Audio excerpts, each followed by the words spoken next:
तो चलिए, आज एक ऐसी कहानी में उतरते हैं जिसकी परतें खुलेंगी तो शायद रोंगटे खड़े हो जाएंगे। ये कहानी है मृतकुंड की, एक ऐसा तालाब जो श्रापित है। लेकिन ये सिर्फ एक भूत की कहानी नहीं है, नहीं।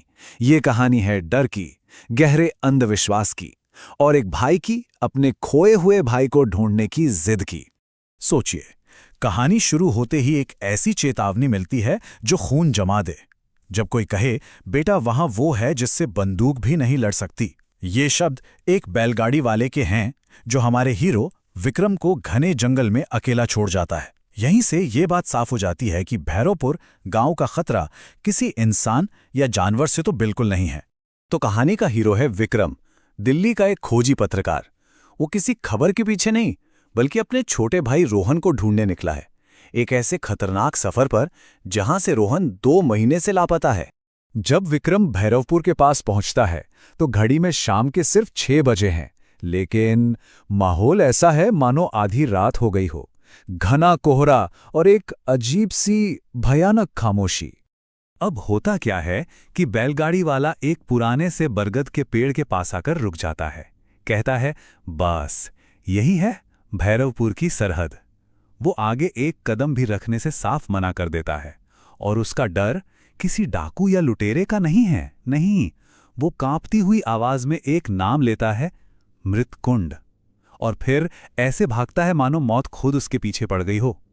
विक्रम के लिए यह पहला इशारा था कि मामला बहुत गंभीर है। जब विक्रम आखिरकार पैदल गांव के गेट पर पहुंचता है तो एक पुराने लकड़ी के बोर्ड पर लिखा यह संदेश उसका स्वागत करता है, भैरवपुर गांव आना मतलब मौत को बुलावा देना है। वो बैलगाड़ी वाले का डर अब सच लगने लगा था। शाम के 7:30 बजे का वक्त, जिस वक्त किसी भी गांव में चौपाल पर रौनक होती है, भैरवपुर में शमशान जैसी शांति छाई हुई है। गलियां सुनसान, दरवाजे अंदर से बंद, और हवा में गीली लकड़ी और सड़े हुए फूलों की एक अजीब सी बदबू। यहां कुछ तो बहुत गलत था। घंटों भटकने के बाद जब विक्रम की उम्मीद टूटने लगती है, उसे एक दरवाजे के पीछे से झांकता हुआ एक चेहरा दिखता है। रघु, गांव का एक बूढ़ा आदमी। यही वो इंसान है जो गांव की इस खौफनाक खामोशी के पीछे छिपे राज से पर्दा उठाएगा। एक ऐसा राज जो मृतकुंड नाम के एक श्रापित तालाब से जुड़ा है। रघु की बातें सुनकर विक्रम के पैरों तले से जमीन खिसक जाती है। वो बताता है कि उसका भाई रोहन भी उसी मृतकुंड की तरफ गया था। ये कोई मामूली तालाब नहीं है, इसका नाम ही इसकी कहानी कह देता है, मृतकों का तालाब। रघु समझाता है कि यह तालाब अपने शिकार को सिर्फ डुबोता नहीं है, बल्कि उसकी आत्मा, उसका जिस्म और यहां तक कि दुनिया से उसकी यादों को भी सोख लेता है। पर यह तालाब हमेशा से ऐसा नहीं था।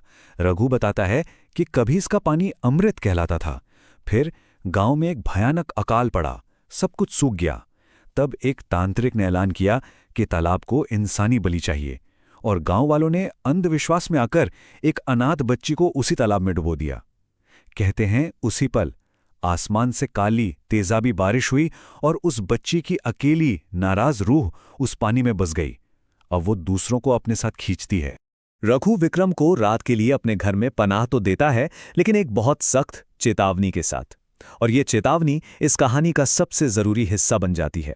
वो कहता है, दरवाजा मत खोलना, चाहे बाहर से आवाज तुम्हारे भाई की ही क्यों ना हो। और यहीं से कहानी का सबसे डरावना हिस्सा शुरू होता है। रात के अंधेरे में जब पूरा गांव सोया हुआ है, मृतकुंड की शक्ति विक्रम को आजमाने आती है। रात के ठीक 2 बजे गहरी खामोशी को चीरती हुई विक्रम को खिड़की पर एक खटखटाहट सुनाई देती है। उसका दिल जोर जोर से धड़कने लगता है। बाहर से एक जानी पहचानी आवाज आती है। ये आवाज रोहन की है। वो गिड़गिड़ा रहा है, भैया दरवाजा खोलो, वो आ रही है। ये विक्रम के लिए एक सीधी भावनात्मक चुनौती थी। अब विक्रम एक भयानक कश्मकश में फंस गया था। एक तरफ भाई की जान बचाने का जज्बा और दूसरी तरफ रघु की वो चेतावनी। क्या करे कोई? क्या अपने भाई को बाहर मरने के लिए छोड़ दे?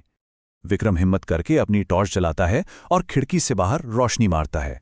और जो वो देखता है उससे उसकी रूह कांप जाती है। बाहर रोहन जैसा कोई खड़ा तो है, लेकिन उसका शरीर फूला हुआ है, उसकी आंखें नहीं हैं और उसके होंठ सिले हुए हैं। तो फिर आवाज कहां से आ रही थी? यहीं पर असली खौफ का खुलासा होता है। विक्रम देखता है कि उस शरीर के ठीक पीछे एक लंबी काली परछाई खड़ी है और रोहन की आवाज उस परछाई के पेट से आ रही थी। ये उस लड़की की आत्मा है जो आवाज की नकल करके अपने शिकार को फंसाती है। जब रघु एक टोटके से उस साए को भगाता है तो वो जाते जाते एक भयावह वादा कर जाती है। ये धमकी विक्रम के इरादों को और भी पक्का कर देती है। अब उसे हर हाल में उस तालाब तक पहुंचना ही था।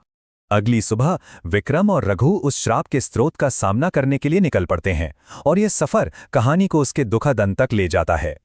जैसे ही वो तालाब की ओर जाने वाले जंगल में कदम रखते हैं, दिन का उजाला अचानक रात के अंधेरे में बदल जाता है।